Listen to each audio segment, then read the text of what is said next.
Hi, I'm Colin and I'm going to guide you through the software and how to add the PTZ bullet camera to the mobile phone. So we're going to use an app called CamHi. So if you go to your App Store or your Play Store if you're on an Android device, type in CamHi, CamHi. Select CamHi, which is this one here, and then install it. Obviously I've already installed it. So when you open the software up, this is the first screen you see. So the first thing we'll do is add a camera. So touch on add a camera and you'll see the three options here: scan QR code, search camera, or wireless installation. I'm not going to do wireless installation in this video because I tried it and it did not work for me, so I'm not even going to bother showing you how that works. So we'll do the other two and then we'll move on from there. So the first one, scan QR code, that opens up the camera on the phone, as you can see here. And you hold it up against the QR code on the camera, it scans it, and when you go back, the UID is completed. Okay, the second option is search camera from LAN. Now this is the best option, I think, because it just works really smooth, really easy.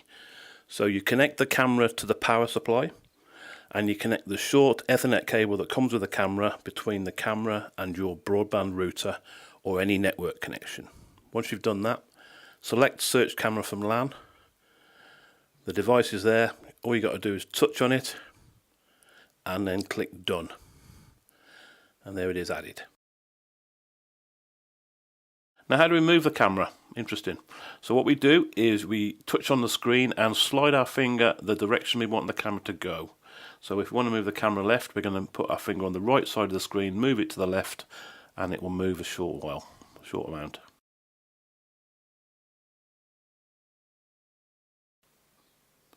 Likewise, if you want to go up, slide it up and it'll go up. Okay, so now let's, while we're here, let's just go through the app and the various buttons it has. The one on the top right looks like a power button. That takes you off this screen and back to where you were. The top left is a mirror and flip option. So if you've got the camera mounted upside down or the wrong way around, you can flip these, use these buttons to send it any of the four possible ways, like that. You've got a magnifying glass icon next, which brings up the zoom and focus settings, so you can zoom in, touch the zoom in button, and the camera zooms in. Now it will auto focus, so you haven't got to worry about the focus one, but you can use the focus to manually adjust if you wish. But when you zoom it in, it will do its hunt for the focus, so you can see it's doing there, and then lock on focus like it has now. Next one along is the preset one. Now this is for, you can set up various positions for the camera to look, because it's a movable camera, you can have it look in different directions. So here you can set up positions, save them and recall them. So if I just touch that number 3 and then to number 1 and call, that should then go to preset 1 if we had one. Let's save that as 1. So if I just go set up, that saves this as number 1. Let me just see if there's anything in number 2. 2 call. There we go. So there is another position set there at number 2. So we just go in there now, and I can go back to number 1, back to where we just were. Let me just try another one. Let's see if anything in 3 and 4. So we've got a few programmed in here. Now, something I have found with this particular app, it might just need an update or firmware update or something, but I found that the zoom settings aren't being saved in the preset. So let me give you an example. I'm going to zoom in. I'll zoom into these photography umbrellas. There we go. Let it focus.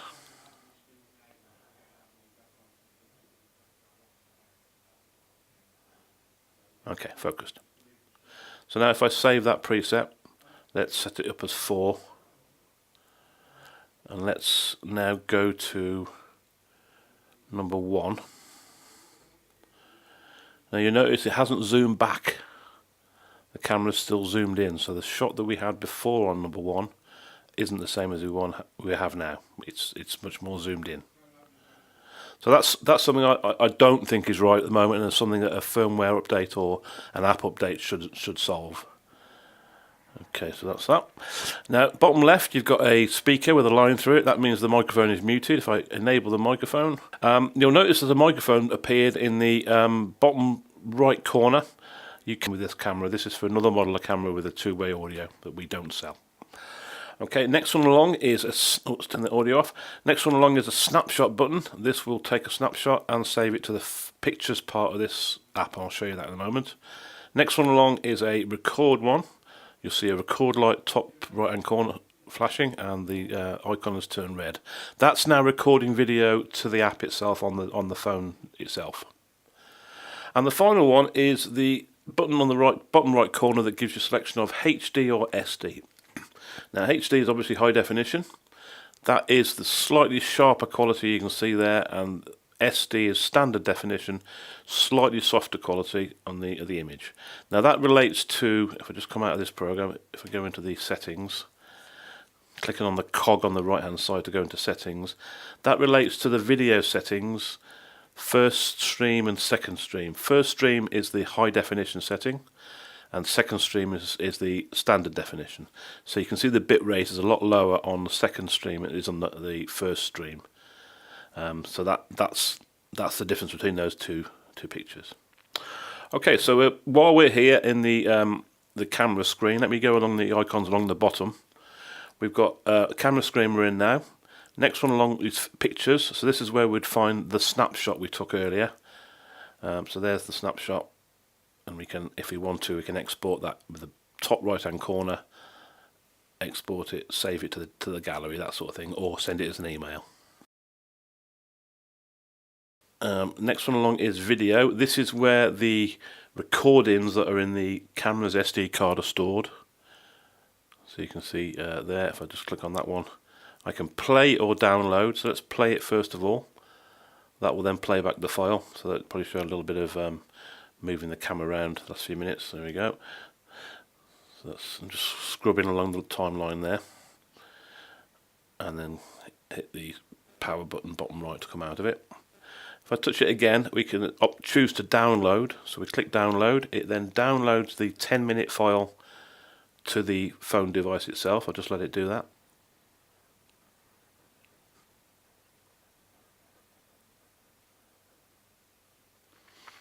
Once the download is complete, you can click on the continue to download to get another file, or you can click on the to view the file itself. So there it is at the top, and I can play it back there. Now if I want to save that and export it from the phone to somewhere else, I can click on the button on the right here, and that allows me to save the phone to the video file to the gallery of the device, and then I can then email it or AirPlay it or whatever, get it across, Bluetooth it to any other device for editing or sending somebody else. So it just converts the file to an MP4 file.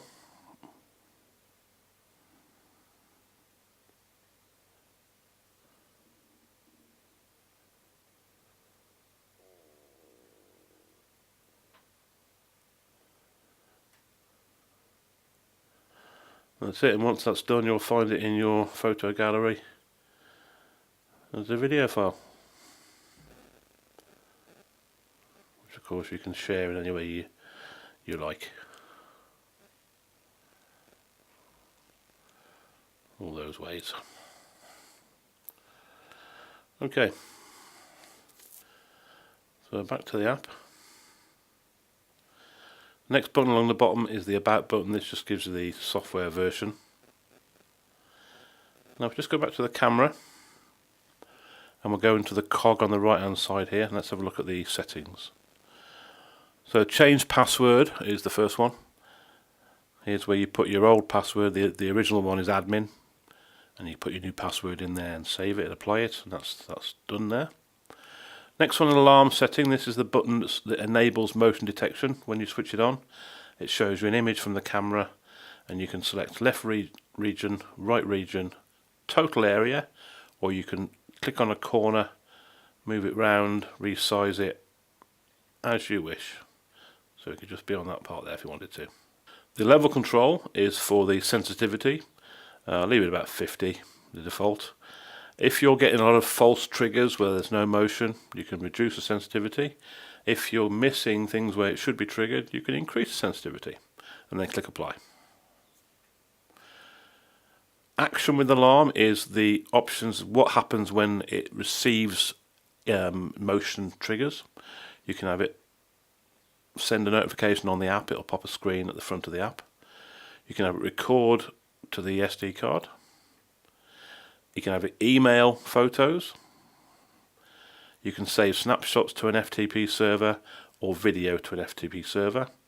You choose the amount of shots it takes, and then you can make an alarm sound and have different sounds, and even record your own sound using this option.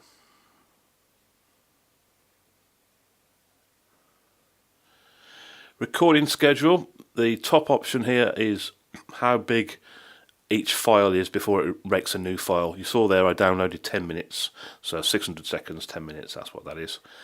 You can enable or disable record here. It's asking you which stream you want to record, the high definition one or the standard definition. Assuming high definition is what you need, so that's that one. Recording schedule, you can have it stop recording or record all day. Audio setting, here obviously we've got no speaker on the camera, so this output volume is mute, so that can be on 1. The input volume is how loud the microphone is when you're listening to the camera live. You don't have a line in for this one, so leave it set to mic like that.